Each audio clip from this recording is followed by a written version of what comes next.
الصلاۃ والسلام علیک یا رسول اللہ وعلی آلک واصحابک یا حبیب اللہ، الصلاۃ والسلام علیک یا نبی اللہ وعلی آلک واصحابک یا نور اللہ۔ درود پاک پڑھنے کے بے شمار فضائل و برکات ہیں، بہت ساری احادیث فضائل درود میں ملتی ہیں۔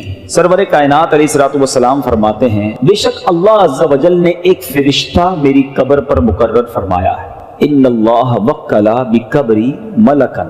اور پھر آقا فرماتے ہیں اللہ تعالیٰ نے جسے تمام مخلوق کی آوازیں سننے کی طاقت عطا فرمائی۔ پھر آقا فرماتے ہیں پس کوئی قیامت تک جب مجھ پر درود پاک پڑھتا ہے تو وہ مجھے اس کا اور اس کے باپ کا نام پیش کرتا ہے اور کہتا ہے فلاں بن فلاں نے یا رسول اللہ آپ پر درود بھیجا ہے۔ تو گویا مطلب یہ ہوا کہ بارگاہ رسالت میں حاضری کا ٹکٹ ہے، درود پاک اپنا معمول بنا لیجئے۔ صلو علی الحبیب صلی اللہ تعالی علی محمد صلی اللہ علیہ وسلم۔ اے اللہ ہمیں اس حال میں مت رکھ جس میں ہم راضی ہیں، ہمیں اس حال میں رکھ جس میں تو راضی ہے۔ اللہ راضی تو بس خیر ہے، پھر جو بھی ہوگا اگر وہ ہمیں کسی آزمائش کو بھیج بھی رہا ہے نا، یہ بھی میرے لیے بہتری ہوگی۔ ایسے حدیث پاک میں مضمون بھی ملتا ہے کہ اللہ کریم نے کچھ لوگوں کے لیے ایک مقام رکھا ہوتا ہے اور وہ اپنی عبادت سے، اپنے سجدوں سے، اپنی نیکیوں سے وہ مقام نہیں پا رہے ہوتے، وہ وہاں تک ریچ نہیں کر پا رہے ہوتے، تو اللہ کریم ان پر آزمائش بھیجتا ہے۔ کوئی بیماری آتی ہے، کوئی ٹینشن آتی ہے، بندہ صبر کرتا ہے، اللہ اس کو وہ مقام دے دیتا ہے۔ کیا معلوم جو مجھ پر اس وقت ٹینشن آئی ہوئی ہے وہ میرے درجے بڑھانے آئی ہے، اللہ کی بارگاہ میں مقام بڑھانے آئی ہے، مگر میں ہوں کہ واویلا، بے صبری، چیخو پکار، معاذ اللہ کفریہ کلمات تک لوگ بول دیتے ہیں۔ نہ کریں ایسا، زندگی کا ایک اصول بنا لو، پریشانی آئے نا میں جانوں یا میرا رب جانے، کسی اور کو کیوں بتاؤں؟ بلکہ ایک میں اور دل کی بات بتاتا ہوں، ٹینشن آئے نا تو بتایا نہ کرے دنیا والوں کو۔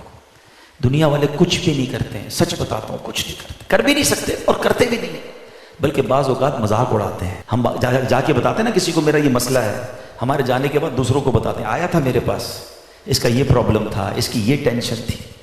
کیوں بتانا ہے دنیا والوں کو؟ وہ کہتے ہیں نا دنیا والے تو درد دیتے ہیں، زخمی دل کی دوا مدینہ ہے۔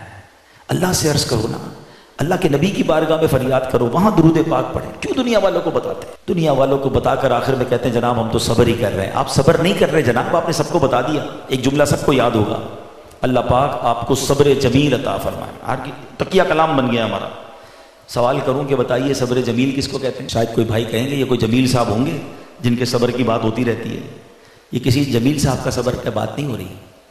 The meaning of صبر جمیل کیا ہے کہ دو بندے ہوں، ایک پریشان ہو ایک سخی ہو، مگر دونوں کو دیکھ کر پتہ ہی نہ چلے کہ کون پریشان ہے۔ میرا چہرہ بھی نہ بتائے، باتیں تو دور کی بات ہے، ہمارا تو چہرہ ہی ایسا بول رہا ہوتا ہے، لوگ کہتے ہیں خیر تو بھائی کیا ہو گیا؟ بس یار مارکیٹ ڈاؤن ہے، طبیعت خراب ہے، فلاں نقصان ہو گیا، چہرے سے ہی شکوے ہو رہے ہیں۔ ہے بڑی باریک بات، چہرے پر مسکراہٹ رکھو تاکہ سامنے والوں کو لگے کہ کوئی ٹینشن نہیں، دل میں جو دکھ ہے وہ رب کو معلوم ہے، اللہ جانتا ہے نا۔ تو شکر کے ساتھ، صبر کے ساتھ زندگی گزرے۔ رب جب حل ہی رب نے کرنا ہے تو میں نے کسی کو کیوں بتانا ہے؟ ایک بار ایک صحابی رسول نبی پاک علیہ الصلوۃ والسلام کی بارگاہ میں آئے اور عرض کی کہ حضور میرے ساتھ اونٹ بھی ہے، کیا میں اس کو باندھ کر اللہ پر بھروسہ کروں یا ایسے ہی چھوڑ کر رب پر توکل کروں؟ تو نبی پاک علیہ الصلوۃ والسلام نے بڑا کمال کا ارشاد فرمایا کہ پہلے اس کو باندھو اور پھر رب پر بھروسہ کرو۔ تو ناظرین ایکچول تعریف توکل کی یہ ہے کہ ہمیں اسباب اختیار کرنے ہیں مگر خالق کے اسباب پر بھروسہ کرنا ہے۔ تو امید ہے کہ بہت ساری باتیں سمجھ آ گئی ہوگی۔ وہ رب سب کو رزق دیتا ہے، وہ ہمیں بھی دے گا۔ اللہ کی قدرت پر یقین رکھیں، اس پر بھروسہ رکھیں اور اس کی بارگاہ میں دعا کرتے رہیں۔ حرام کے قریب نہ جائیے اور ہمیں اپنے ہاتھ سے کام کرنے کا بھی حکم دیا گیا ہے، تو کوشش کرنی ہے۔ ہاں کوشش کر کے جو اسباب اختیار کیے اسی کو سب کچھ نہ سمجھیں کہ چونکہ میری دکان ہے اس لیے مجھے رزق ملتا ہے، نہیں، رزق جو ہے وہ رب عز و جل عطا فرمانے والا ہے، رازق وہی ہے، بھروسہ اس پر ہو اسباب پر نہیں۔ لیکن توکل کو اس طرح نہ سمجھے کوئی کہ جناب اب کچھ کرنے کی ضرورت نہیں ہے۔ ایک مرتبہ زمانے کے مشہور بزرگ حضرت سیدنا ابو مسلم خولانی رحمۃ اللہ تعالی علیہ کی زوجہ محترمہ نے آپ سے کہا کہ ہمارے پاس آٹا بالکل ختم ہو گیا ہے۔ یہاں موجود اسلامی بھائی بھی اور مدنی چینل کے ناظرین میں اگر کوئی تنگی کا شکار ہو، کوئی غربت کا شکار ہو، کوئی پریشانی کا شکار ہو، بہت غور سے یہ واقعہ سنیں۔ آپ کی زوجہ نے کہا کہ آٹا ختم ہو گیا ہے، اب روٹی کیسے بنے گی، کھانا کیسے بنے گا؟ آپ نے اپنی زوجہ محترمہ سے فرمایا کہ تمہارے پاس کچھ رقم ہے جس سے آٹا خریدا جا سکے؟ تو اس نے عرض کی کہ جی میرے پاس 1 درہم ہے۔ جو اون بیچ کر حاصل ہوا ہے. آپ نے فرمایا لاؤ وہی درم مجھے دے دو تو میں بازار میں جا کے آٹا لے آتا ہوں. آپ دکان پر آٹا لینے گئے, گھر میں ایک ہی درم اور اس درم کا بھی آٹا لینا ہے جس کا کھانا کھانا ہے.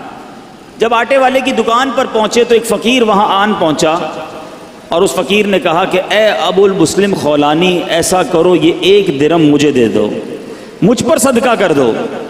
آپ وہاں سے پلٹے, تھوڑا آگے گئے, دوسری دکان پر گئے, فقیر وہاں بھی آ گیا, کہنے لگا یہ ایک درم آپ مجھ پر صدقہ کر دیں. فقیر پیچھے لگا رہا, آخر کار آپ نے وہ ایک درم جو گھر سے لے کر آئے تھے آٹے کے لیے اس فقیر پر صدقہ کر دیا. ایمٹی ہینڈڈ, خالی ہاتھ ہو گئے. سوچنے لگے اب گھر والوں کو کیا جواب دوں گا, اللہ کی راہ میں صدقہ تو کر دیا ہے, اب گھر واپس لوٹوں گا تو کیا بتاؤں گا, کھانے کے لیے انتظار میں ہیں, آٹا لینے گیا ہوں. تو اب خالی تھیلا لے کر آئے تھے گھر سے, تو آپ نے لکڑی والے کی دکان پر گئے جو لکڑی کا کام کرتا ہے, کارپینٹر جو ہوتا ہے, اس کے پاس آپ نے دیکھا ہوگا برادہ پڑا ہوتا ہے, چورا بالکل. آپ نے اس تھیلے میں برادہ بھر لیا اور تاکہ تھیلا بھر جائے, اب گھر گئے, دستک دی, تھیلا پکڑایا اور خود باہر فوراً باہر سے ہی چلے گئے. میں منہ کیا دکھاؤں گا گھر والوں کو کہ چلو وہ تھیلا پکڑ کے اندر جائیں, اتنی دیر میں گھر سے دور چلا جاؤں. آپ دور چلے گئے. گھر والوں نے تھیلا کھولا تو اس میں نہایت عمدہ قسم کا آٹا موجود تھا, بڑا زبردست آٹا. گھر والوں نے روٹیاں بنائی, انتظار کر رہے ہیں کہ حضرت کب آئیں گے. اب آپ شرمندہ, آپ باہر گھوم رہے ہیں کہ وقت گزر جائے, گھر والے سو جائیں, وقت جو ہے وہ بھوک کا ٹائم تھوڑا گزر جائے. اب سارا دن گھر نہیں گئے, آپ کی زوجہ محترمہ انتظار کرتی رہیں. اب آپ رات کو چپکے سے گھر میں داخل ہونے لگے کہ گھر والوں کی ڈانٹ بھی سننی ہے کہ ہم نے پیسے دیے تھے آٹا لانے کو, آپ لکڑی کا برادہ دے گئے, مگر ان کو نہیں پتا تھا اندر کہانی کچھ اور ہو گئی ہے. اب آپ کی فیملی انتظار کر رہی ہے کہ کب آئیں, بھوکے ہیں, ان کو اتنا اچھا ہمیں آٹا دے کر گئے, بہترین قسم کی روٹیاں بنی ہیں, آئیں تو حضرت کو کھانا پیش کیا جائے. آپ چپکے سے گھر میں داخل ہوئے تو آپ کی زوجہ محترمہ فوراً سامنے آ گئیں. اب آپ شرمندہ, مگر آپ کی زوجہ محترمہ بہترین قسم کی روٹیاں انہوں نے سامنے پیش کی. آپ حیران ہوئے کہ یہ کہاں سے آیا. تو آپ کی زوجہ نے کہا یہ اسی آٹے کی روٹیاں ہیں جو آپ لائے تھے. جب یہ سنا تو آپ کی آنکھوں میں آنسو آ گئے, آپ رونے لگے, اپنے پروردگار کا شکر ادا کیا کہ اس نے میری لاج رکھ لی اور مٹی کو عمدہ آٹے میں تبدیل فرما دیا. کیوں کرنا میرے کام بنے غیب سے حسن, کیوں کرنا میرے کام بنے غیب سے حسن, بندہ بھی ہوں تو کیسے بڑے کارساز کا. اے میرے میٹھے اسلامی بھائیوں اور مدنی چینل کے ناظرین, یاد رکھیے صدقہ دینا, محتاجوں کی مدد کرنا, ان کی خیر خواہی کرنا, یہ اللہ عز و جل کو اس قدر پسند ہے کہ جو مسلمان اخلاص کے ساتھ, دیکھیں یہ ایک شرط ضرور ہے, اخلاص ہونا ضروری ہے, اللہ کی رضا کی نیت ہونا ضروری ہے. دکھلاوا, واہ واہ, نام ہو جائے یا کسی کو صدقہ دے کر احسان جتائے, یہ تو الٹا ظلم ہے. یاد رکھیے یہ بہت بڑی غلطی لوگ کرتے ہیں. بلکہ قرآن کہتا ہے اے ایمان والو اپنے صدقات کو ضائع مت کرو, احسان جتا کر, تکلیف دے کر. اب یہاں کسی کو پیسے دیے, الٹا پھر اس کو یاد دلاتے, یاد ہے نا تمہیں نوکری لگائی تھی, یاد ہے نا تمہیں جناب میں نے قرضہ دیا تھا, وہ دن بھولے تو نہیں جب بچے کی شادی کروائی تھی. کتنا ذلیل ہوتا ہوگا شخص, کتنا دل دکھتا ہوگا اس کا. تو ذرا غور کیجئے میٹھے اسلامی بھائیوں, کبھی بھی کسی کی مدد کریں احسان نہیں جتانا, اللہ کے لیے, اللہ کی رضا کے لیے کام کیا تو اخلاص کے ساتھ جو لوگوں کے دل خوش کرتے ہیں, سبحان اللہ, تو اللہ تبارک و تعالیٰ ایسے بندے کو محتاجی کے باوجود کسی کے آگے شرمندہ نہیں ہونے دیتا, بلکہ اس کی سوچ سے بڑھ کر نوازتا. بعض اوقات کچھ لوگ صدقہ دیتے وقت, خیرات دیتے وقت, اللہ کی راہ میں خرچ کرتے وقت یہ سوچتے ہیں کہ دوسروں کو دے دیں گے تو ہمارا کیا ہوگا, ہمارے کام کیسے بنیں گے, سب کو بانٹ دیں گے تو ہمارے رزق کا کیا ہوگا. غور سے سنیے, حضرت سیدتنا اسماء رضی اللہ تعالی عنہا فرماتی ہیں نبی پاک علیہ الصلوۃ والسلام نے مجھ سے ارشاد فرمایا صدقہ و خیرات مت روکو. سنیے,